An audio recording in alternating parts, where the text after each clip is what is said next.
Right. Hey guys, how we doing? Quick reminder, click that join button. You get to check out my videos early. I think at the time of me recording this, there is like 6 videos ready to be checked out. So this would be 7. Sometimes I just have like days where I just record stuff and schedule them throughout the week. So I thought like as a members option, you get to see them as soon as they're scheduled, and you get your name, you get a badge and an emoji thing for live streams as well. But yeah, I've been really enjoying these NC Hammer you know nothing about, and then he's recently done one about Kaguya, which I thought was quite cool because I'm quite ignorant when it comes to Kaguya and the Otsutsuki, because initially it's like lame, boring, not interesting, but Boruto's a big part of the franchise now. It's doing quite well. So let's take a step back and look into the first introduction of the Otsutsuki, other than the Sage of Six Path, and learn why we know nothing about them. This last weekend, I was in a lovely little town down in Tejas known as Houston, which many people from around Houston lovingly refer to as the armpit of Texas. I liked it, but apparently I was alone in that capacity, and the reason I was down in this tiny the little Comic-Palooza backwater thing, cool. village was because I was there for an event called Comic Palooza, which is like Comic-Con, just in the most humid and hot place on earth. And while I was there to speak on panels and inform the masses about how to become a YouTuber, Just like Naruto, Ahsoka, cool. and Hunter, I was also there to hang out with fans and apparently answer their questions. Because boy oh boy, did I get a lot of questions asked to me. And rather somewhat unsurprisingly, the most common questions I got revolved around JJK chapter 261. But immediately after 261, as it had literally just come out and I had literally just made a video about it, somewhat surprisingly, the second most common thing I was asked about was Kaguya. In fact, I was asked 3 to 4 times by 3 to 4 separate people if I believed Kaguya was going to return to Boruto in some capacity. And not only was I asked whether or not Kaguya would make her return in Boruto, I was also asked to cover her more in depth. In fact, some people went so far as to say that I should do a you know nothing about Kaguya. So and I genuinely didn't know the fan base was so feverish for more Kaguya content. Oh yeah, because even though we hated how she was introduced, it still is now, as the franchise is carried on with Boruto, and the Otsutsuki are a very, like, you know, big part of the story. We want to know more about where it started now. Like, if Naruto ended the way it did and Boruto didn't continue, then probably people would just be like, don't care. But now, it's like, yeah, give us more. Kaguya in the Naruto fandom is a bit like the prequels in the Star Wars fandom. Everyone hated her when she came out, but now that it's been a couple of years, people are looking back fondly, even asking if and yearning for the possibility of her coming back into the story. And as somebody who's reading weekly manga releases when Kaguya was revealed and saw the fallout online over her reveal, this is about as wild as a plot twist as I could have ever possibly imagined. But I believe I might have something to do with it, because admittedly, I do kind of enjoy Kaguya as a character, and I think it would be really cool if she came back. Which is why today I want to dedicate a whole video to Kaguya, because apparently that's what the people want. Potentially, I think he already explained why she couldn't potentially come back in another video, but... And thus today, I not only want to the plot holes thing, yes, but okay. Talk about how you know nothing about Kaguya, but I also want to talk about the possibility of her return to Boruto and how narratively and plot-wise it might make a fair amount of sense. See, because one of the biggest talking points on this page, especially recently, has been the controversy revolving the retcons between Naruto and Boruto and how they may not actually be retcons in the first place. And when you actually dig deep into Kaguya's backstory and use the information that we now have from Boruto to build out the true comprehensive idea of what Kaguya's time on Earth looked like, the idea of her coming back actually becomes substantially more likely. See, because the more you understand Kaguya, the more likely it seems as though she might help in the final battle against Shibai. How funny would it be that at the end, she's like, she just turns up out of nowhere again, and it's like, you're doing the same thing. Aware sounds insane considering the fact this is the woman who once tried to destroy Earth in the Fourth Great Shinobi World War, but I don't think her story's done quite yet. And thus today, we're trying to figure out a way to continue that very same story. Because today, we're talking you know nothing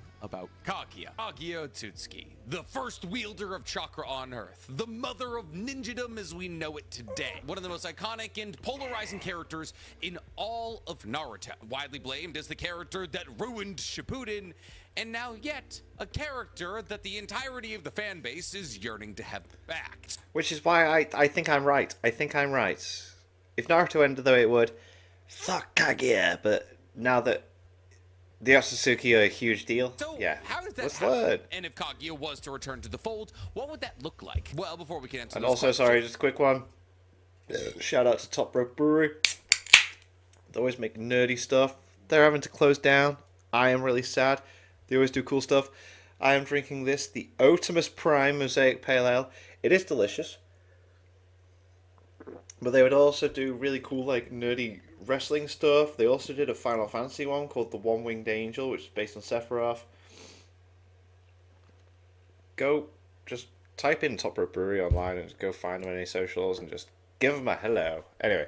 Let's go over who Kaguya was as a character. And by going over her history and better understanding who she was in the fold of Naruto's universe, we can possibly find the most logical and fun way to fit her back into Boruto's story. See, because while Kaguya is viewed as a maniacal earth-eating monster by the majority of the Naruto fandom, she is genuinely anything but that. That is, of course, if you want to believe the story we were told in Naruto. See, because for as divisive a character as Kaguya is, she is equally mysterious. And thus, for anybody to claim that they know everything there is to know about Kaguya is probably a bit of a stretch. Unless, of course, you're talking about me, because I know everything. Oh, has never... Stop it.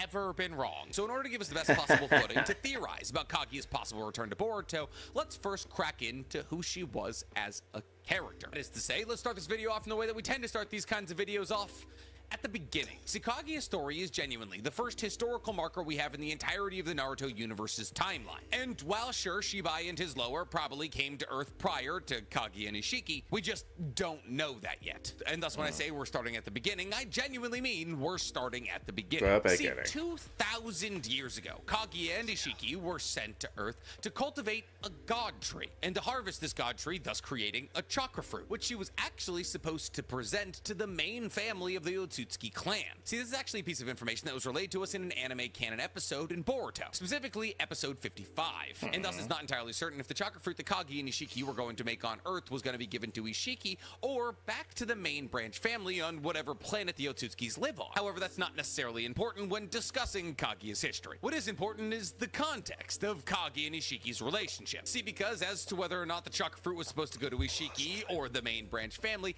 doesn't really matter to Kaguya, because within the confines of her Otsutsuki duo, she was the lower ranking one, meaning that Kaguya would be sacrificed to the Ten Tails in order to grow Divine Tree and a chakra fruit. Now, there's really no way for us to know for sure as to whether or not this would have been Kaguya's first time being sacrificed to the Ten Tails or her 1,000th time. However, when we consider the fact that both Momoshiki and Ishiki are members of the main branch family, and Ishiki is undoubtedly stronger than Momoshiki, and Momoshiki told us that strength comes from the cultivation of divine trees and chakra fruits, then it's safe to assume that Ishiki has consumed more chakra fruits than Momoshiki, who's consumed about 13. And thus it's pretty safe to assume that this wasn't Kaguya's first time being fed to a Ten Tails. Thus Kaguya was very familiarized with the ideas of slowly but surely being digested by a giant ball of nature. Oh, right, so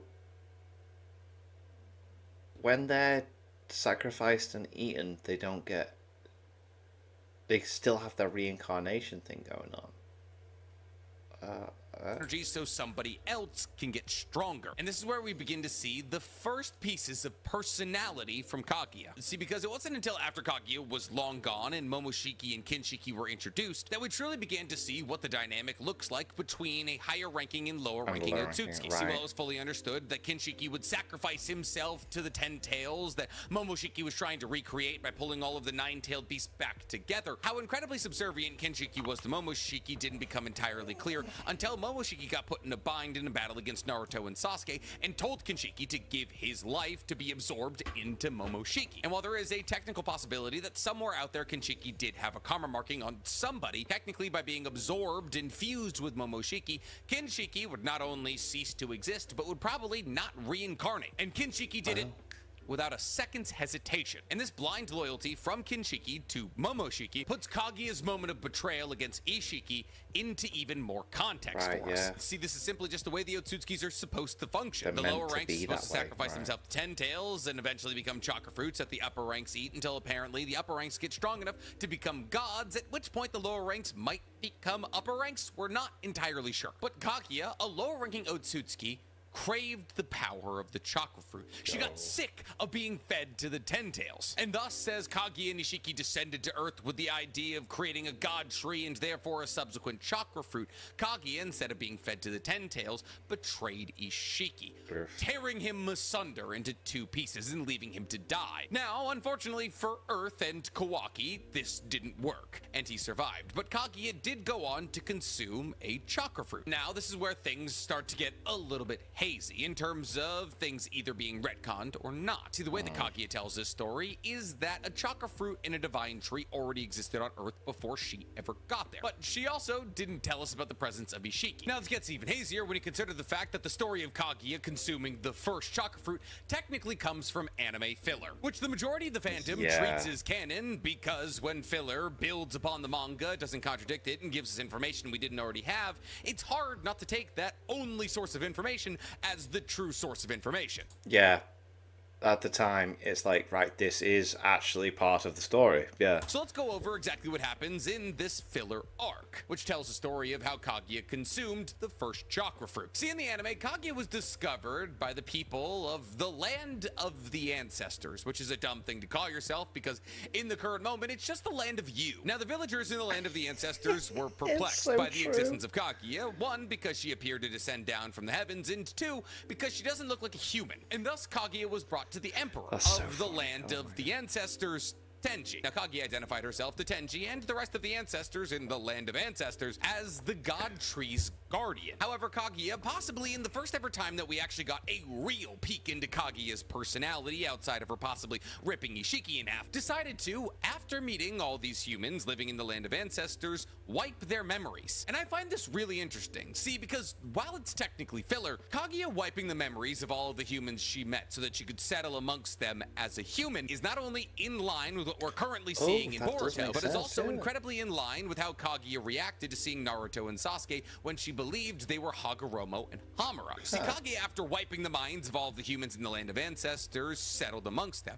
and became known as Tenji's concubine. And as Kaguya lived amongst these humans, she slowly but surely fell in love with the planet that she was meant to destroy. And a lot of that love for the planet came from her subsequent love of the emperor of the land of ancestors, Tenji. And thus, as time went on, eventually she became pregnant with twins, Hagoromo and Hamura. And it's this somewhat vital piece of information that makes most Naruto fans accept this filler as canon, because Hagoromo and Hamura are half human, though it's never stated in the manga how Kaguya gets half human children. However, this is far from the only circumstance in Naruto where filler episodes gave us a better look into the core value. I never thought about this, actually. It makes sense with the whole reincarnation thing as well, because the Otsutsuki and the tail beasts have that whole thing, so alright. Use of a certain character than the manga ever did, because it is evident from things that happen in the manga that Kaguya did love Hagoromo and Hamura, as when she saw Hagoromo and Hamura, Naruto and Sasuke, she began to cry. And thus the idea of Kaguya having children that she raised for a pretty significant amount of time should instill into us the idea that Kaguya, somewhere deep down inside of her, has a love for the human race. And what I dislike about the retcon's approach to Kaguya's backstory is that basically the retcon takes all emotion and choice out of Kaguya's hands. They say that Kaguya descended down to Earth with Ishiki, tore him asunder, fed him to a Ten-Tails, ate the chakra fruit, cast the world into infinite Tsukiyomi, made a white Zetsu army, and then wiped their hands of all of it. But what that retcon ideology completely ignores consistently is the existence of Hamura and Hagoromo, children who needed to be sired and raised for almost 2 decades prior to their battle against Kaguya that only lasted 3 months. The retcon explanation of Kaguya's time on Earth completely ignores the fact that there has to be 20 or so years there that she lives amongst humans. And I genuinely think the filler explanation does a better job of explaining this window of time than the retcon explanation ever could. But the peace times in the land of ancestors didn't last for long, as eventually the even dumber named land of that began to threaten the land of ancestors over a territorial dispute. And thus Tenji, the emperor of the land of ancestors, hoping to make sure a war didn't break out between these 2 neighboring countries, said that when representatives from the land of that came to the land of ancestors to talk about this territorial dispute, that anybody who attacked them would be executed. However, Kaguya was threatened by said representatives, being forced into a situation where she had to defend herself, at which point she used her overwhelming power to completely destroy the representatives from the land of that. But since this was essentially seen as an act of war by Kaguya against a neighboring country, Tenji was split between his loyalty to his concubine or his loyalty to his nation. And thus Kaguya and her assistant Aino were hunted down by the land of ancestors. And if you genuinely take this to be Kaguya's backstory, it makes understanding her character so much easier and so much more tragic. See, even if we take retcon information into account here, we could say that Kaguya and Ishiki descended down to Earth, and Kaguya, not wanting to be thrown into the Ten Tails once again, rallied against Ishiki, took the lower half of his body, and fed it to the Ten Tails. However, prior to consuming the chakra fruit that would destroy a large piece of humanity, Kaguya then instead decided to settle amongst the humans, which is all the more impressive when you think about it, considering the fact that Kaguya knows firsthand how much power a chakra fruit can provide an Otsutsuki, and yet she still makes the active decision to settle amongst the humans instead of immediately eating the chakra fruit. And it isn't until she's essentially betrayed by her husband and father of her children and the entire nation she settled in because she defended herself that she turns her back against humanity. But rather interestingly, she doesn't turn her back against humanity. See, Kaguya loses all faith in humanity when she's hunted down like a dog for defending herself, but she doesn't destroy humanity because of this. No, Kaguya in this moment begins longing for peace and realizes that with godlike powers, the attainment of peace would be much easier. So despite the main clan of the Otsutsuki family wanting to use Earth's chakra fruit to make itself more powerful, possibly because of its connection to Shibai, Kaguya then instead takes on the burden of making herself public enemy number one against the entirety of the Otsutsuki clan by consuming the chakra fruit on Earth. And while sure, of course, you could say that her attacking Ishiki probably did this in the first place, the core takeaway from all this, if we're using all the information we know about Kaguya, is that she jeopardized her relationship with her existing, very powerful clan in order to guide humans to peace. And thus she, as a lower-ranking Otsutsuki, consumed one of the most powerful chakra fruits of all time in order to help humanity. And in doing so, she awakes not only to chakra, but also the Rinne Sharingan. Now, there's a couple of rather interesting points in here. One, the consumption of the chakra fruit awoke Kaguya to chakra, meaning that prior to this moment, Kaguya didn't have chakra, which means inherently Otsutsukis don't have chakra until they eat a chakra fruit, which means the only real source of chakra in the entire universe that exists without consumption is nature energy. And that nature energy has to be condensed massively in order to introduce chakra to living beings, all in the form of a chakra fruit. Second important takeaway here is that Kaguya awakens the Rinne Sharingan, the only Otsutsuki to ever do so, which is a big reason why people believe that this chakra fruit that Kaguya consumed actually had the chakra and DNA of Shibai, as she was able to awaken to a dojutsu that was presumably stronger than the dojutsus that Otsutsuki who had eaten dozens of chakra fruits were able to awaken to. Now with this newfound power, Kaguya ended all wars on Earth and essentially took control of all nations on Earth, being hailed as the Moon Princess and essentially the Queen of Earth. And for the incredibly difficult task of bringing peace to Earth, she was hailed and worshipped as the Rabbit Goddess. And after establishing peace on Earth and assuming the role of head honcho, Kaguya eventually used Infinite Tsukiyomi by opening a portal to a dimension that had a moon and bringing the moon onto Earth for a second, and then she used that Infinite Tsukiyomi to turn humans into white Zetsu. Now, I find this rather interesting because it's not necessarily in line with the Kaguya we know. See, the first thing that Kaguya did with her godlike power was create peace on Earth, even though she had given up on humanity and lost all her faith. And it wasn't until she brought peace to Earth did she start building her white Zetsu army. But the reason why Kaguya did this is because power got to her head. Oh, you see, like, I thought she was building that Zetsu army to defend herself against what was coming, that she knew that Momoshiki in that The wrong worst way. thing that could have ever happened to Kaguya was her being bestowed chakra in the first place. See, deep within the soul of Kaguya, as, well, not the human, but the alien, exists a lot of empathy. Kaguya understood what it felt like to be at the bottom of the pecking order, fed to Ten Tails. Oh, I'm confused by this. Like, I thought...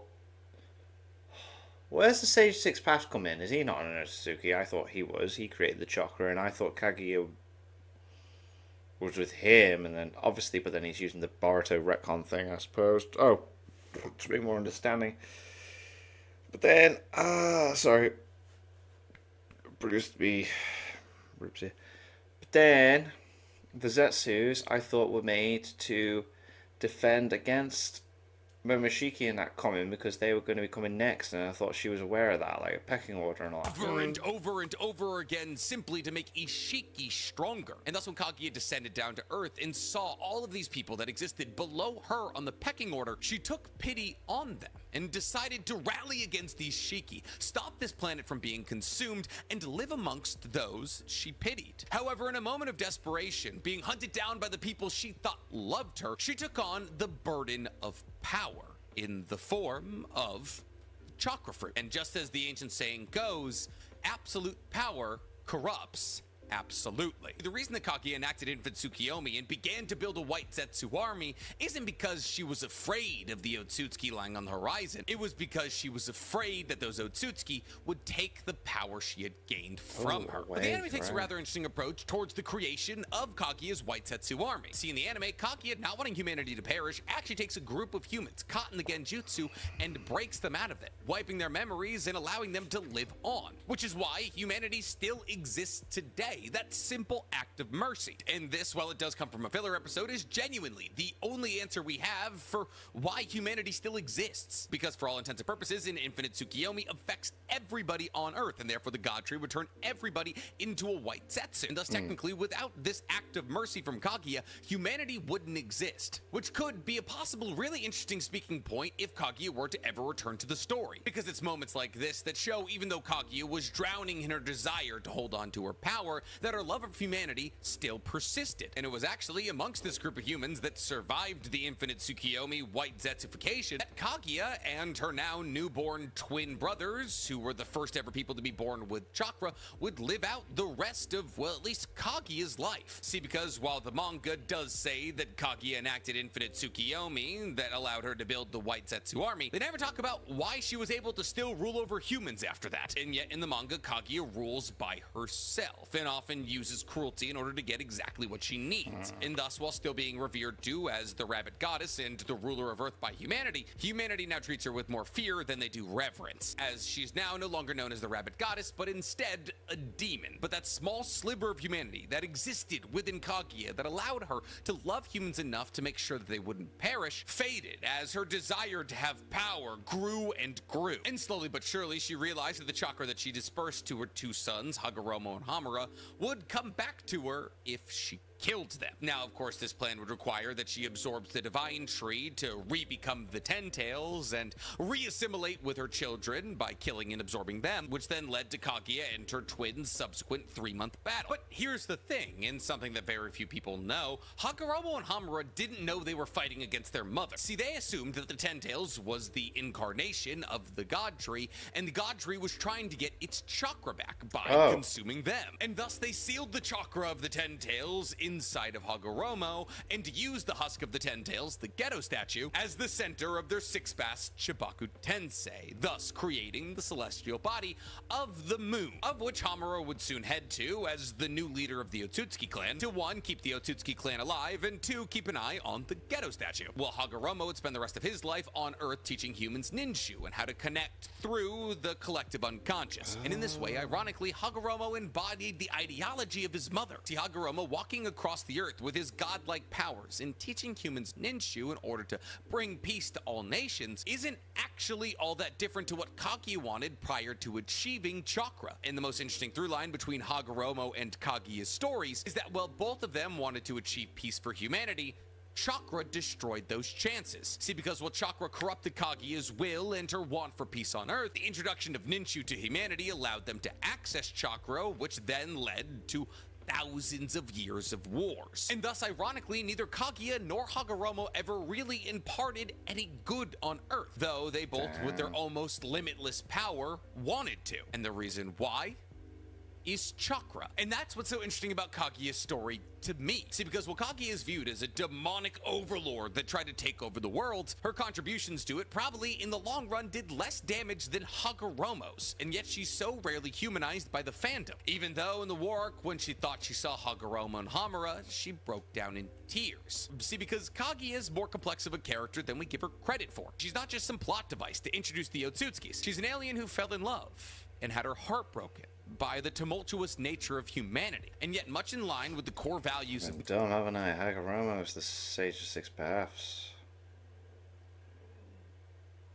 Or am I being even more dumb? Oh, I'm terrible with names. I'm so tired. I spent a whole day recording videos. Naruto, her heart persevered, and she strove for peace. However, much like characters like Sasuke, power slowly corrupted her, until eventually her idea of peace was so far off what she originally envisioned that by the end of the Fourth Great Shinobi World War, she, in a way, welcomes being sealed again. And this is why I find the possibility of her being reintroduced into the story so compelling. See, will Kaguya return to the Earth in the Fourth Great Shinobi World's War with the idea of gaining all of the chakra that had now seeped back into this planet, back into her body, and assuming her mantle as the God Emperor of Earth? I think if she were to hypothetically come back into the story, she would see that the nursery that was Earth had bloomed more successfully than she ever could have imagined. As not only had she created sons strong enough to seal her away, but now there was reincarnations of her sons that were strong enough to protect the planet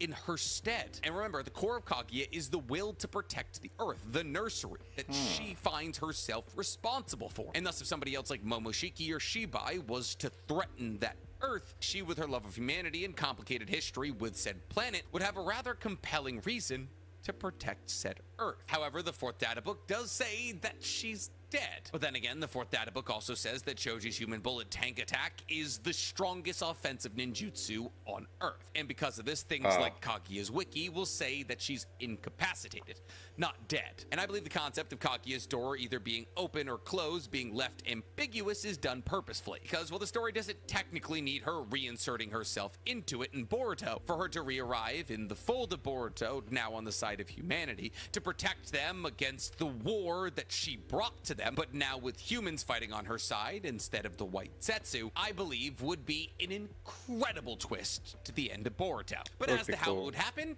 I can't necessarily say, but this is where you guys come in. If Kaguya was... It'd be very cool for Naruto fans as well, because it'd be like, they literally would flip from like, what a stupid asshole to...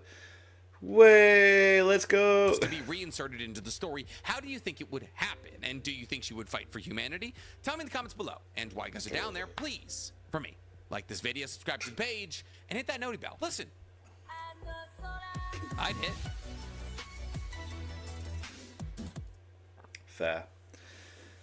Fair enough. Good luck. Good look into it. I'm just stupid. Okay, I kind of clocked on near the end. I was like, God, I've been an idiot. I was like, where's the stage of these? Yeah, it's like, oh no, he's talking about the whole freaking time. Who am I thinking of? I'm thinking of the reincarnations that came afterwards when the Rinnegan and the Sharingan became a thing. Because they were the sons of the sages. Yeah. All right. Cool. Okay. That was after the fact. Yeah.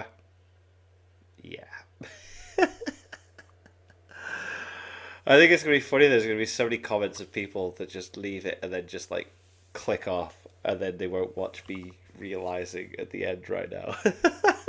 Because that happens so often. Anyway, like I said, members is now an option. Click that join button. You'll be able to watch my videos early. Like I said, at the moment of me recording this, I think there's like 6 other videos out that aren't out for like subscribers to watch. So there's 6 videos. So this would be 7, and I'll still be recording and keeping up to date. I try and keep a couple of days ahead. But yeah, so yeah, and it's like $1, I think. And then when I do my live streams, you get an emoji and a badge. And then if I get more members, then I'll create more badges. See how we go. And thank you to my patrons. If you want to have your name at the end of every video, I want to be able to watch patron-only reactions, such as the original Dragon Ball series.